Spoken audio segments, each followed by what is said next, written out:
माँ, आप हमें छोड़कर क्यों चली गई माँ? अब हमें कौन अपने हाथों से खाना खिलाएगा माँ? माँ। भूमि, राखी और शांता रो रहे हैं। उन लोगों के सामने एक बड़ी सी नागिन की डेड बॉडी पड़ी हुई है। उस नागिन को बड़ी ही बेरहमी से मारा गया है। चारों तरफ खून ही खून है। भूमि, राखी और शांता उसी नागिन की बेटियां हैं। किसने मारा है हमारी माँ को? हम उसे नहीं छोड़ेंगे, नहीं छोड़ेंगे। शांता की आंखों में गुस्सा झलक रहा है, लेकिन जिसने उनकी माँ को मारा है उसे मारना तो दूर, उसके आसपास जाना भी नागिनों के लिए असंभव है। भूमि, राखी और शांता अपनी माँ के शव को जमीन के अंदर दफनाकर घर लौट जाते हैं और अपनी माँ को याद करते हैं। दूसरी ओर सपेरों की बस्ती में उत्सव मनाया जा रहा है। सब लोग मिलकर शराब पी रहे हैं। आज तो मजा ही आ गया भाई, 5 नागिन हमारे कब्जे में आ गई आज। हाँ, मैंने तो पहले ही कहा था उस जंगल में सांप और नागिनों का वास है, इसीलिए तो उस जंगल में कोई नहीं जाता। इन सपेरों में से सबसे शक्तिशाली और चालाक सपेरे का नाम गदाधर है। वो कहता है, अरे तो क्या हुआ, पकड़ा तो मैंने ही ना। मैं अगर नहीं होता तो तुम लोग उस बदतमीज नागिन के जहर से अभी तक नरक में पहुंच गए होते।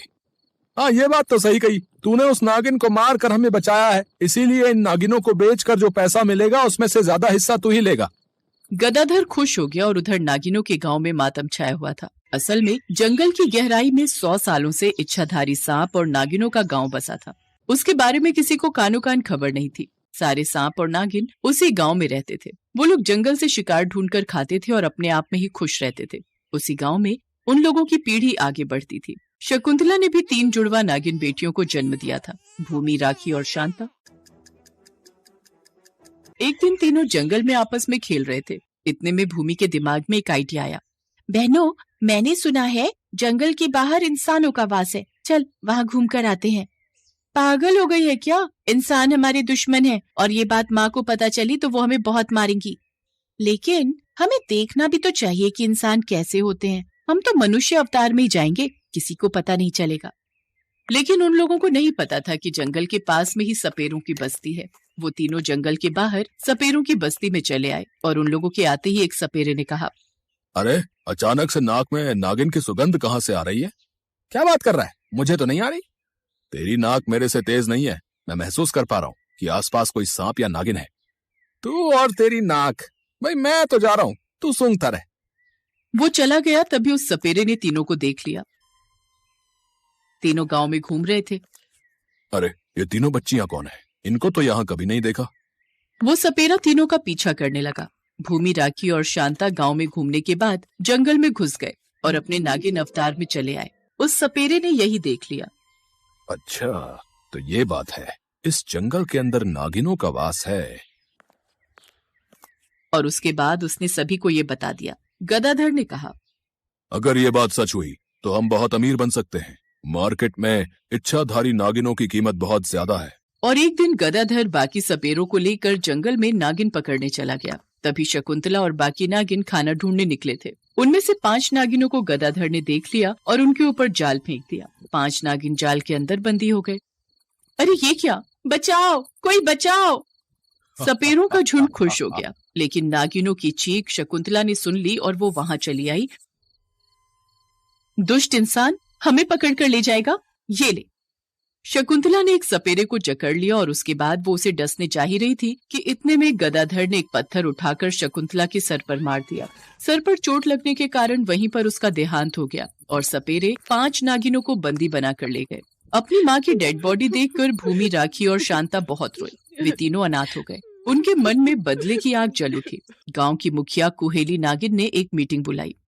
पता करो कि इसके पीछे कौन है। हमारी एक नागिन की मौत हो चुकी है और 5 नागिन गायब हैं। कुहेली नागिन, मुझे लगता है कि ये काम जंगल के बाहर रहने वाले सपेरों का है। लेकिन उन्हें हमारे गांव के बारे में पता कैसे चला? इतने सालों से हम यहाँ रह रहे हैं। कोई जंगल के बाहर उस गांव में गया था क्या?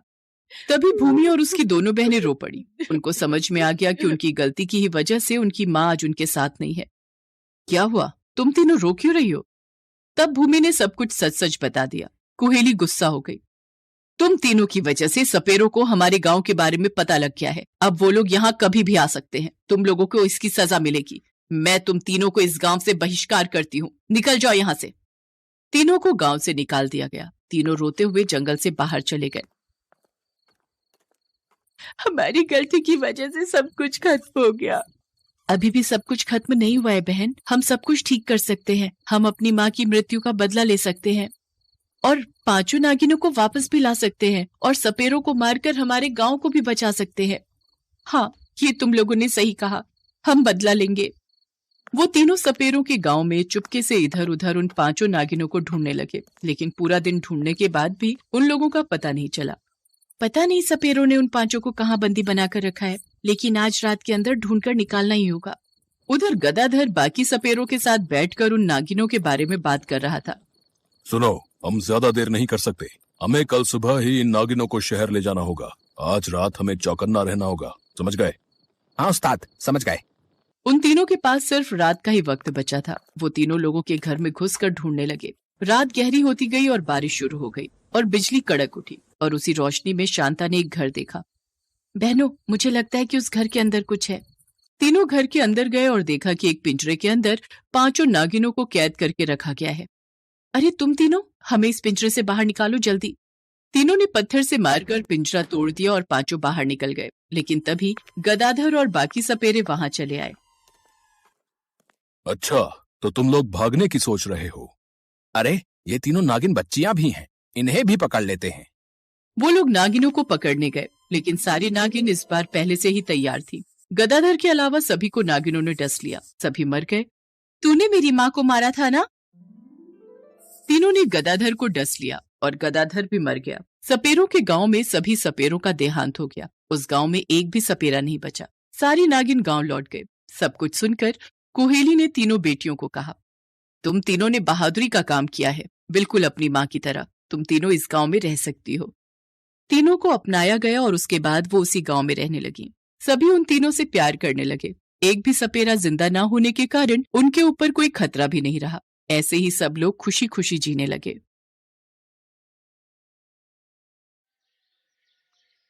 मैं जानती हूँ माँ, तुम्हारी आत्मा आज भी भटक रही है। मैं वीर प्रताप सिंह से जल्दी ही मिलूंगी माँ। ये सुकन्या है, एक बिन ब्याही नागिन की बेटी। सुकन्या की माँ मणिका एक इच्छाधारी नागिन थी और जंगल में बने एक शिव मंदिर में वास करती थी। मणिका के पास एक ऐसी जादुई शक्ति थी जिससे वो माह में 3 दिन के लिए मनुष्य रूप को धारण कर सकती थी। एक दिन मणिका इंसानी रूप में थी। वो भगवान शिव के मंदिर में दर्शन करके शहर की ओर जा रही थी। तभी उसने देखा एक कार का एक्सीडेंट हुआ है और कार की आगे वाली सीट पर एक लड़का जख्मी हालत में है। मणिका उस लड़के को गाड़ी से बाहर निकालती है और वहीं एक पेड़ के नीचे लिटाती है। मणिका अपनी शक्ति से लड़के की चोट को ठीक कर देती है। मेरा तो एक्सीडेंट हुआ था, इसका मतलब तुमने मुझे बचाया? हाँ, मैं यहाँ से जा रही थी तो आपको जख्मी हालत में देखा और यहाँ ले आई। तुम्हारा बहुत बहुत शुक्रिया। मेरा नाम वीर प्रताप है और तुम्हारा? मणिका उसे अपना परिचय देती है। वीर प्रताप मणिका के सौंदर्य पर मोहित हो जाता है। वो कई घंटों आपस में बात करते रहते हैं। मणिका, तुम बहुत सुंदर हो। तुमने मेरे दिल में एक अलग जगह बना ली है। एक ही नजर में मुझे तुमसे प्यार हो गया है। मणिका, हाँ ये सच है। ऐसा न कहिए, आप मेरे बारे में कुछ नहीं जानते। मुझे कुछ नहीं जानना, मैं तुम्हारे बिना नहीं रह सकता मणिका। और फिर अगले 2 दिन तक लड़का मणिका के साथ ही रहा। तीसरे दिन मणिका चिंता में थी। अगले कुछ ही पलों में मैं फिर से नागिन बन जाऊंगी और वीर प्रताप तो मुझे सच्चे दिल से प्यार करते हैं। मुझे इन्हें ये सच्चाई बतानी ही होगी। मणिका वीर प्रताप को सच्चाई बताती है, जिसे सुनकर वीर प्रताप घबरा जाता है। ये तुम क्या कह रही हो? तुम एक नागिन हो? नहीं, ये सच नहीं है। ऐसा नहीं हो सकता। मैं एक नागिन से प्यार नहीं कर सकता। दूर हटो, मेरे पास मत आना। ऐसा मत कहिए।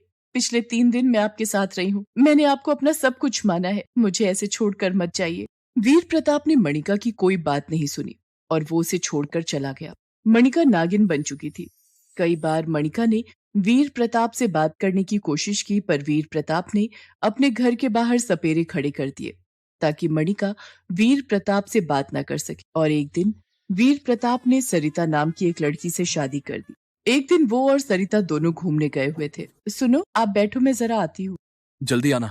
मणिका इंसानी रूप में वीर प्रताप के पास आई। तुम यहाँ से चली जाओ, वरना मैं घाट को बुलाकर तुम्हें यहाँ से धक्के मारकर बाहर निकलवा दूंगा। मुझे बस आपसे कुछ ही देर बात करनी है, फिर मैं आपके पास कभी नहीं आऊंगी। बस आप एक बार मेरी बात सुन लो। मुझे कुछ नहीं सुनना। अगर तुम अपनी जान बचाना चाहती हो तो यहाँ से तुरंत चली जाओ, वरना मैं गर्भवती हूँ। मैं बिन ब्याही माँ बनने वाली हूँ। ये आने वाला बच्चा मेरी और आपके प्यार की निशानी है। मैं चाहती हूँ इस बच्चे को आप अपना लेना। एक नागिन के बच्चे को मैं अपना नाम कभी नहीं दूंगा। ये तुम्हारा बच्चा है, इसे मारो या पैदा करो, ये तुम्हारे हाथ में है। बस वीर प्रताप, तुम अपने आप को समझते क्या हो? आज अगर मैंने तुमसे प्यार ना किया होता तो मैं तुम्हें यहीं डस लेती, पर मैंने तुमसे सच्चा प्यार किया है, इसलिए मैं तुम्हें कुछ नहीं कहूँ। तुम्हें वक्त बताएगा। अब मेरी जिंदगी का फैसला वक्त के हाथों में है। मैं जा रही हूँ वीर प्रताप, कभी न लौटने के लिए, पर एक न एक दिन तुम्हें अपनी भूल का एहसास जरूर होगा। मणिका एक बेटी को जन्म देती है, पर अब मणिका बीमार रहने लगी थी। वो मरते हुए अपनी बेटी को सारी सच्चाई बताती है। सुकन्या, मेरी बच्ची, अब तू बड़ी हो गई है, मेरे पास ज्यादा वक्त नहीं, इसलिए मैं तुझे तेरे पिता की सच्चाई बताना चाहती हूँ। कैसी सच्चाई माँ? सुकन्या, मेरी बच्ची, तूने भले ही मेरी कोख से जन्म लिया है, पर तेरे पिता एक मनुष्य है, इसलिए तू भी एक मनुष्य है। क्योंकि जिस समय तू मेरी कोख में आई उस समय मैं इंसानी रूप में थी, इसी कारण तुम में नागिन का कोई प्रभाव नहीं। मैं यही सच्चाई तुम्हारे पिता को बताना चाहती थी, पर उन्होंने मेरी बात नहीं सुनी। मैं चाहती हूँ मेरे मरने के बाद तुम अपने पिता से मिलो। वो जिस दिन तुम्हें अपनी बेटी मान लेंगे, मेरी आत्मा को उसी दिन शांति मिलेगी। माँ, मैं आज ही वीर प्रताप का पता लगाती हूँ कि उस शहर को वीर प्रताप ने बहुत पहले ही छोड़ दिया था। शादी के कुछ दिन बाद ही एक कार एक्सीडेंट में वीर प्रताप की पत्नी का स्वर्गवास हो गया और वीर प्रताप अपने बेटे को लेकर सुंदरनगर आ गया। सुकन्या सुंदरनगर पहुंचती है। एक घर की ढलान पर एक व्यक्ति व्हीलचेयर पर गिरने वाला था। अचानक सुकन्या अपने हाथों से उसे रोकती है। संभाल कर। शुक्रिया बेटी, आज एक बार फिर किसी ने मेरी जान बचाई है। पैर कमजोर हो गए हैं, इसलिए चल नहीं पाता। डॉक्टर ने व्हील चेयर पर बैठने के लिए कहा है। पता नहीं कौन से पापों की सजा मुझे मिल रही है जो आज ये दिन देख रहा हूँ। आपका नाम क्या है? मेरा नाम वीर प्रताप है। इसका मतलब यही मेरे पिताजी हैं, वीर प्रताप। मैं कुछ समझी नहीं। आज से 22 साल पहले इसी तरह मेरी किसी ने जान बचाई थी। खैर, तुम्हारा नाम क्या है? मेरा नाम सुकन्या है।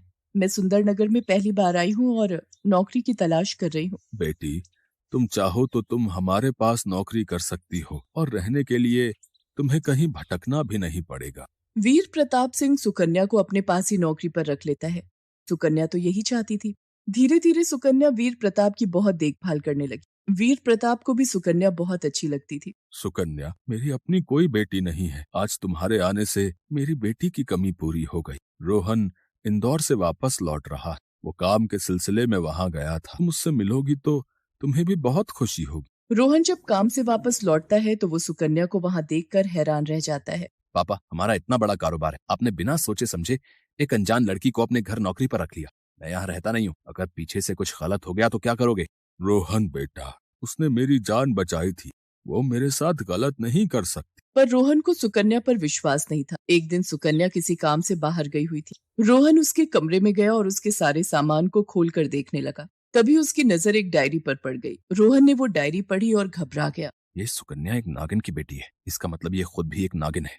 मुझे ये बात पापा को बतानी ही होगी। पापा को अगर बताया तो इसे पता चल जाएगा। मैं चुपचाप ही ऐसा कुछ करता हूँ जिससे ये यहाँ से चली जाए। रोहन कुछ सपेरों को घर पर बुलाता है और सपेरे बीन बजाने लगते हैं। क्या बात है रोहन बेटा, तुमने इन सपेरों को क्यों बुलाया है? हमारे घर में तो कोई सांप नहीं है। पापा, हमारे घर में सांप है। ये सुकन्या एक नागिन है, ये नागिन की बेटी है। मैंने इसका झूठ पकड़ लिया है। मैंने इसकी डायरी पढ़ी है, उसमें लिखा है कि ये मणिका नाम की बिन ब्याही नागिन माँ की बेटी है। न जाने किस गंदे इंसान का खून इसकी रगों में दौड़ रहा है। बस राहुल, बहुत बोल लिया। मेरे पिता गंदे इंसान नहीं है, मैं गंदा खून नहीं हूँ। मेरे माता पिता एक दूसरे से प्यार करते थे। हाँ, ये और बात है कि मेरे पिता मेरी माँ को धोखा देकर चले गए, पर मैं गंदे खून की पैदाइश नहीं हूँ और मैं नागिन नहीं हूँ। मैं इंसान हूँ। मेरे पिता एक इंसान है। सुकन्या बिलक बिलक कर रो पड़ती है। तभी वीर प्रताप अपनी व्हीलचेयर से चलता हुआ सुकन्या के पास आता है और उसके पैरों में गिर जाता है। मुझे माफ कर दे मेरी बच्ची, मुझसे बहुत बड़ी भूल हो गई। रोहन, जिसे तू गंदा खून कह रहा है वो तेरी बहन है, वो मेरी बेटी है, मेरी सुकन्या बेटी। मैं इसका पिता हूँ। इतना सुनते ही सुकन्या अपने पिता के गले लग जाती है। रोहन को सारी सच्चाई पता चल जाती है। तभी मणिका की आत्मा प्रकट होती है। सुकन्या, आज मेरी आत्मा को शांति मिली है। तू अपने पिता से मिली, मेरी बेटी को पिता का नाम मिल गया। तू अपने पिता और भाई के साथ हमेशा खुश रहना मेरी बच्ची। मेरा आशीर्वाद हमेशा तेरे साथ है। और उस दिन के बाद सुकन्या वीर प्रताप और रोहन की लाडली बन गई। उसे पिता और भाई का प्यार मिला।